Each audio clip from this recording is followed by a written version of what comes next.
Hi again. Welcome to another episode of the Government Transformation Show, the podcast for public sector changemakers.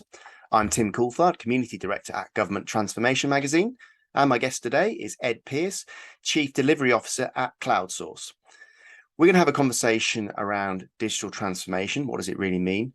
Is it really about change management, technology and people, and operational change, culture change, all playing into that? How does it all fit together? How are government organisations currently delivering and tackling on transformation? How can they apply a more robust methodology around that?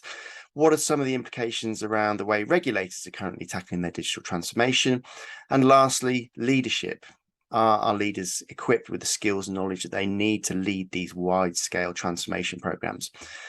Key topics, obviously, for the public sector right now, with lots of many aspects to get involved with. So let's jump into that conversation right now. So, Ed, welcome to the Government Transformation Show. Thank you so much for joining us today. Thank you, Tim. Thanks for having me here. It's our pleasure. Looking forward to having a conversation around many things digital transformation in government, how CloudSource are working, what you're seeing, what's new on the horizon in terms of supporting public sector delivery, supporting change within the public sector, and all those kind of good bits in between. But before we jump into some of that, always useful just to set a bit of context and set the scene. So could you just tell us a bit about what your role is with CloudSource and how you are working with the public sector in particular? Yeah, so my name's Ed Pearce. I'm the head of delivery at CloudSource. So my role is to make sure that all our customer engagements run to the right standards, the right way, that we're engaging with customers properly, that we deliver what they want to deliver, which ultimately is a good thing. I think that's what agencies try and do. And generally that our customers get the best possible experience of working with CloudSource. So I'm taking oversight of all our engagements and customer relationships. Now, CloudSource we're a Microsoft Gold partner, but we consider ourselves to be more of a digital transformation business. So we have advisory capability, consultancy capability, but with the delivery arm at the same time. We've got a lot of experience working in the public sector. Our customers predominantly public sector and regulatory sector. We have plenty of experience of implementations and engagements of all different sizes and complexities. So we're quite used to the types of issues the public sector has, the rhythms of working with a public sector organisation, because of course it can be different to private sector. They work differently. They have different speeds of doing things. So we have plenty of experience of working with that, and we're working with a lot of at the moment actually quite a lot of regulatory bodies. We've got a product offering that we can talk about later that relates to how we work with those, and that's quite an exciting space because there's a lot of challenges there at the moment. The regulatory sector is quite heavily impacted by whoever's leading the country today. And the policies that they want to implement. So they have a lot of challenges in terms of what their direction is. They've got to keep regulating, but at the same time there's different mandates and different direction coming down from above. So there's plenty of challenges there. Yeah. Lots of variables in play. Yes. Particular, if we're being kind about it. And I'm keen to sort of explore some of these ideas. I mean, head of delivery, a man that gets stuff done, and then has to navigate the sort of the how of that as well. And so I'm to kick things off, curious to start to explore this idea of delivery and digital transformation. And as you said, there's the tech bit, but then there's also the kind of making a success of it, and how do you implement and how do you bring everyone along with the piece. So there's always this sort of eternal challenge of how much of the successes of a digital transformation journey or project or program, whatever it might be, is about the tech, and then how much is about that piece that goes with it, which is adaptation, adoption, organisational change, and so on. So how do you perceive that kind of balance, the relative importance, and start to think about supporting organisations through that? To me, actually, there isn't a balance. There are no tech projects. There are only change projects. Now, that might be a bit extreme. And in particular, if working with public sector, of course, we get business through tenders, and tenders are quite often almost always will have gone through a process where you have the consultancy bit at the top, and you have this funnel that comes down, and then at the end of it, we need a new system. We need a new case management system. So quite often the tenders that come out will be focused on the technology piece, because that's the last decision that's been made. But for me, certainly, and for CloudSource, any implementation of any piece of technology changes something in the organization. It changes. If it doesn't, I guess you could say there's very technical bits like changing an Active Directory that won't impact any end users, but by and large we work in the business application space, so everything we do changes something for somebody, and it's just simply better to view these things as from a change perspective first and the technology second. Technology is a tool. It's not, you don't roll out a case management system because you want a case management system. You roll out a case management system because you want to manage cases better. You want everybody involved with case management to perform better, to have better outcomes, have better data, and so on. So it is about the audience first and the technology second. Yeah. And then you have the longer term impact. So one of my roles as head of delivery is to make sure that we have, whatever we do, there's a positive, long-lasting effect. Even if we're just going in and delivering maybe some small piece of technology, we will wrap that with business change. But you want to leave the customer in a position from which they can then innovate and adapt and progress and so on. So, and that's really a big part of what the change does, because it engages people. It gets them thinking, it gets them excited if you do it right about what you're actually building. And then when that project's finished, you've changed the culture, maybe just a little bit, but you've changed the culture. And now people maybe feel more empowered to ask for more. Maybe they feel that the organization itself is more flexible, more agile, able to listen more to what people are suggesting. And they've got this brilliant new tool that is making their lives easier. Yeah. The outcomes, a bit like the inputs, have to be across culture, digital, tech, whatever it might be. Yeah. So there's a question that I ask variations of these questions often, and then I always caveat it by saying I'm not sure I'm being very fair, but I'll do it anyway.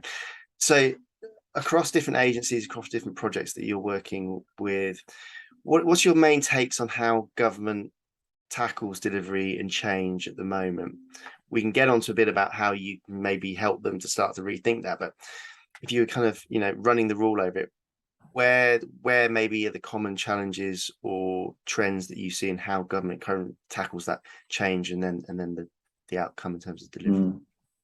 I think from one point, one perspective, I think, a government IT project fundamentally is the same as anyone else's IT project, but it's the way it's run and the way it's conceived that can often make the difference. And of course, big government will have challenges of scale that others may not. I mean, yes, Twitter and Facebook are quite big, but a government IT project will have a big footprint and a lot of impact across potentially a lot of people and a lot of functions.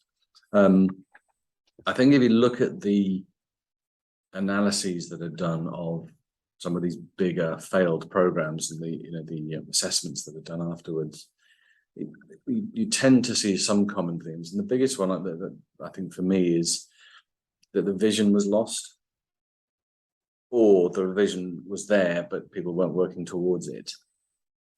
And that is quite common. And that happens with projects and programs of all sizes. If you're not careful, that you start out with a very clear set of objectives. We're going to do this. This is why we're doing it. These are the benefits of doing it. This is the value we're going to get at the end of it.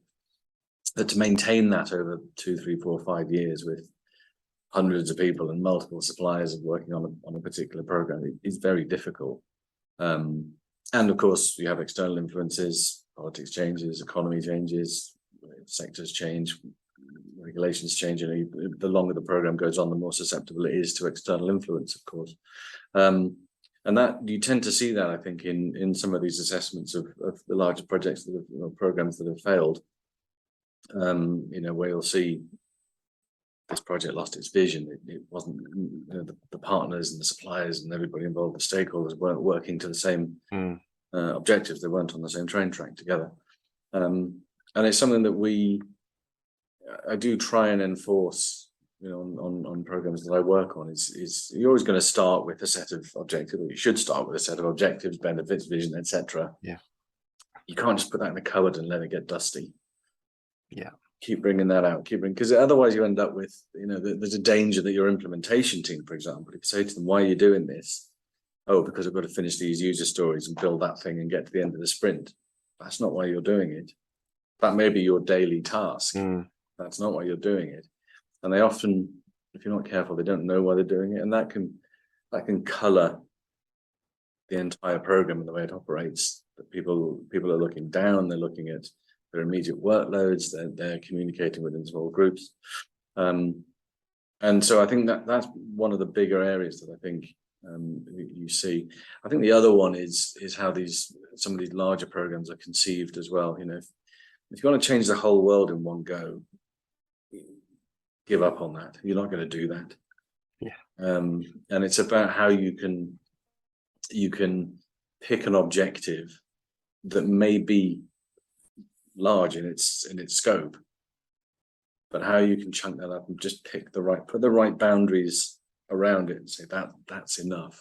We'll do that, but we won't do the bigger piece, which isn't always very easy, because doing part A impacts part B, so you might have to do B as well. But I think some very large programs, they don't really set off on the right foot. Now, I'm not going to claim I could do better with transforming the whole NHS or something like that, but they don't give themselves the best chance of success just because they're instantly very complex. They've got huge scope, huge ambition, and I think with enough sort of lessons learned on these things and with enough experience of doing them, there needs to be maybe some more consideration around the scale and scope of some of these things, and make them more manageable than they often are.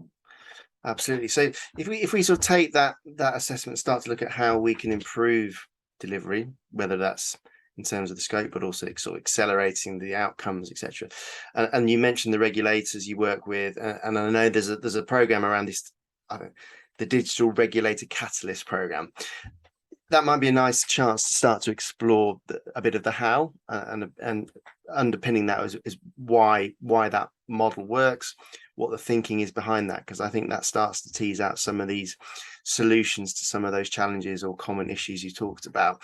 So tell me a bit about that, and particularly in that regulatory space, which, as you say, kind of in a sense underpins almost everything, because not many aspects of public sector aren't regulated in some way. If they're not, why not? But so in this particular context, what's that program involving, and kind of what's the philosophy and the stages that underpin that? Yeah, so we've developed a product targeted at regulators. Now that it builds on a framework that actually Microsoft developed called Catalyst Framework, and that's a methodology for really working with a customer through a set of stages in which they will identify problems, and you can work together with them to work out solutions and test solutions and come up with an actionable plan for setting up a project or a program that's got its goals defined, it's got its benefits defined, that's costed, and that's able to progress. Now we've taken that baseline framework from Microsoft, and we've adapted it specifically for regulators, and specifically so we can target the types of services that regulators will typically offer. It's a little simplistic to say that. I wouldn't say all regulators are the same, but fundamentally they do similar things. They set standards, they monitor standards. They will have typically some kind of register of membership of individuals or organizations that they monitor. They're subject to transparency processes, they have to do compliance processes. There's a lot of commonality between how they operate. So what we're doing with this is creating a standard approach to to helping them digitize or digitalize, I think there are two different words there, but digitalize more of their processes and become what we call them, and I think what the government's calling digital regulators. So this goes through a set of 4 stages. It's actually called IDEA: inspire, design, empower, and achieve. And it takes them through, as I said, the process of, from the beginning, what's wrong, what are your pain points, what are the problems here that you want to fix, and it is very engaging. The culture of this program is to really get people involved. So that means not necessarily going to the top and saying, "Hey CEO, what do you want to fix?"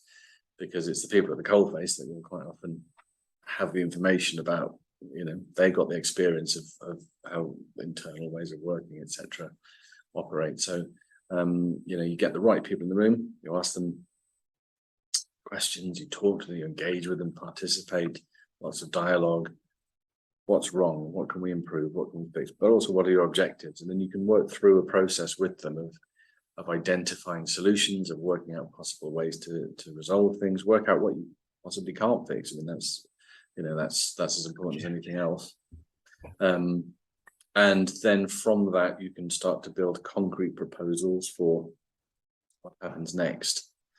And then at the end of that process, in the achieve stage, you're able to have an actionable proposal to say, we're now ready. You don't have to do this, but if you do want to do it, here is a plan. Here is everything you need to get this program up and running, get these objectives realized, and see the benefit of it.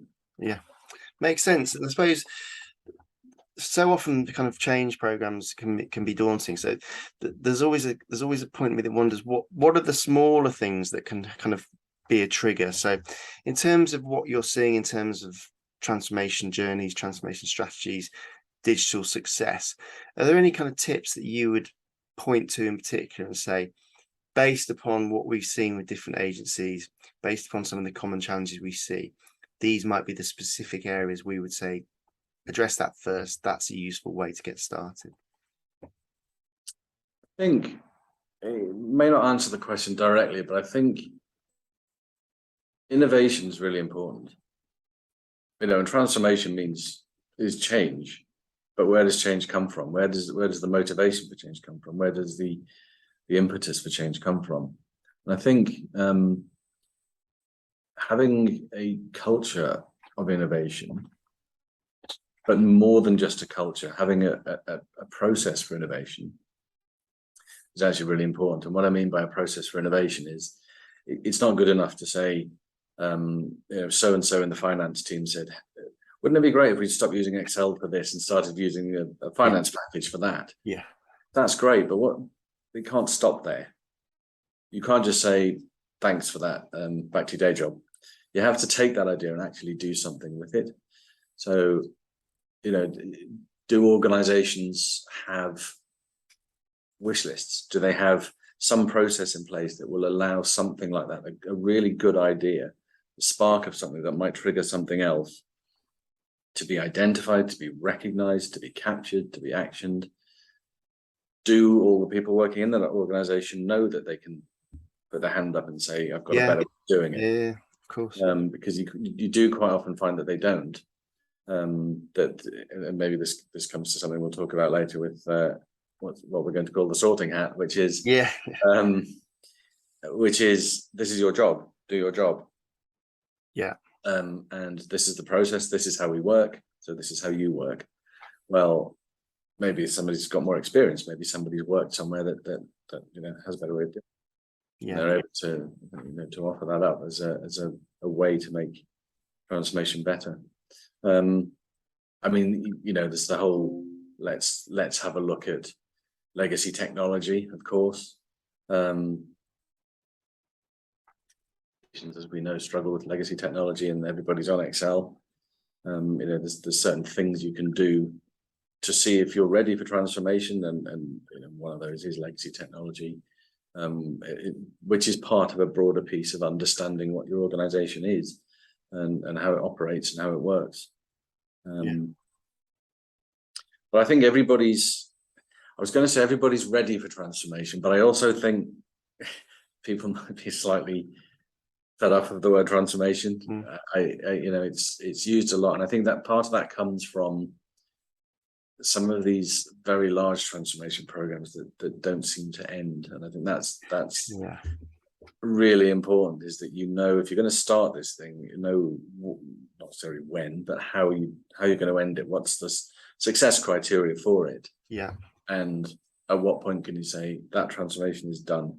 That's it for now. Yeah, absolutely. And underpinning this, or overpinning it, depending on how you sort of view organizational design, is this idea of leadership. And you joined a panel discussion that we had at the Government Transformation Summit a couple of months back, 6 weeks or so, around equipping leaders to drive digital change, and looking at how well prepared are our sort of senior civil servants and leaders in government departments and public sector agencies, sort of equipped, whether it's knowledge, skills, mandate, whatever it might be, in order to lead this kind of digital transformation. What were your sort of main thoughts and takeaways from that, given the sort of breadth of public perspectives? You mentioned the concept of the sorting hat, which maybe you could, for people that weren't there, outline what that was. It was our colleague Haruna Franklin from NHSX, I think, who brought that great analogy into the conversation. But for those that weren't there, what was that, and what did it mean to you? I thought it was a very interesting conference. I was interested to see that a lot of the issues that people raised, a lot of the concerns that they had were quite common. There was a lot of commonality across it. I was on the stage with Haruna from NHSX and another lady from the Canadian government. Forgive me, Liz McKeown. Yeah, that's right. Yes, and they were very much aligned in what they were saying. So, the issues that exist seem to be fairly standard, which of course begs the question: if everybody's got the same problems, why can't somebody fix them? But that's something else to think about, I think. Yeah. The sorting hat was mentioned in the context of skills, in the context of transferable skills, in the context of allowing people to grow into their roles, but also taking best advantage of skills and experience that people might have. Of course, it's a reference to Harry Potter, and it's a reference to really saying that you've been given a job, do your job, and don't go outside the boundaries of your job. And Haruna was saying, and I did agree with her, that that's not necessarily a very healthy culture, because I think when the conversation was talking about, does public sector have the skills it needs to best take advantage of, let's say, the new digital economy? Does it have internally the capability to breed new leaders that are able to function in a digital heavy world?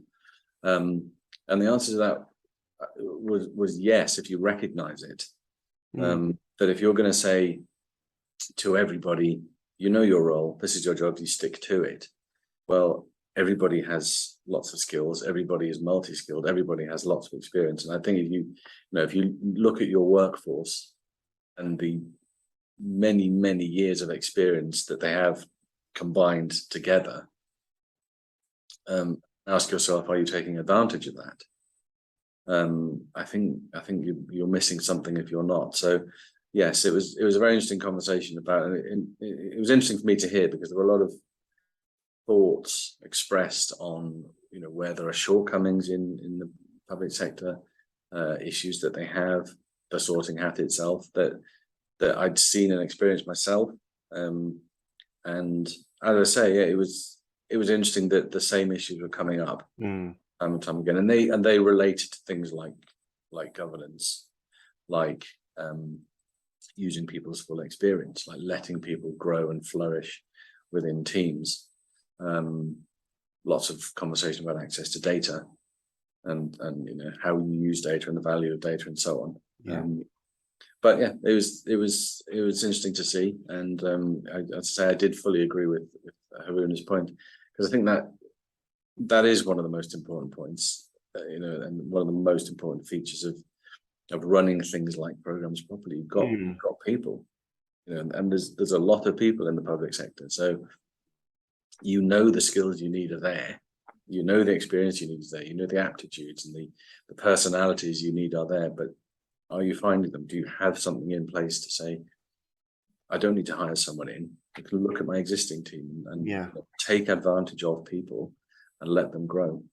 And so I'm sort of curious about, there are quite a few initiatives going on at the moment in terms of civil service skills and training, which are around upskilling senior leaders to understand digital, if that's not a sort of worryingly broad sort of concept. But this isn't about making sure that every permanent secretary is a trained data analyst. So it's about, I suppose, what's your sense of how much is enough? How much do they really need to understand about the technology versus just to understand how to manage change, for example? Like, what would good look like, I suppose? Because it's a bit of a sort of simplistic view to say digital knowledge in senior leadership tick, like that can take many forms, but what would enough be, and what would the accompanying maybe soft skills be, for example? It's a good question, and I think to answer it directly, I think you don't need too much in your leadership. Leadership should be distanced from the products and services that you're developing and offering, and the day-to-day work of people working on things like digital programs. But you do need, it's helpful to have a general knowledge. It's helpful to, I think you need to have leadership and even middle management that has an understanding of the world that you're operating in. They don't need the detail.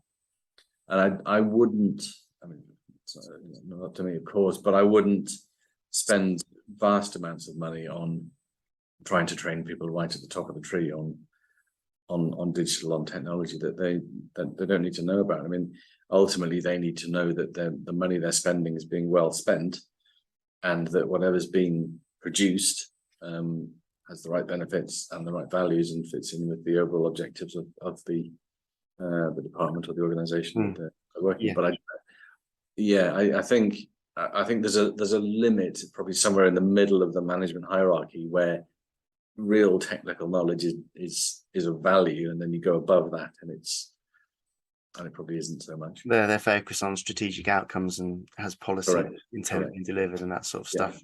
Yeah, makes a lot of sense. All right, well, we've run the rule over a lot there around terms of change, transformation, digital enablement, and so on. So that's I feel like we've given the world a good going over there, which is good. Great to see how some of this practical stuff can actually start to take effect in terms of what works, what doesn't, what kind of programmatic approaches work more effectively than others. So yeah, it's been a great conversation, Ed. Really enjoyed running through public sector digital transformation, change management, and all that good stuff in between. So just remains me to thank you for joining us on the episode. Thank you very much. Good to talk to you. So there we have it. Thank you again to Ed for joining me today for that conversation, exploring how digital transformation is playing out in government, how those different aspects of leadership, knowledge, skills, technology, organisational culture feed into making a success of those big change programmes. Really big topic, so thanks to Ed for sharing his perspectives and insights around that. We'll be back soon with another conversation with a public sector change maker, of course. So we'll see you on the next episode of the Government Transformation Show. But until then, goodbye.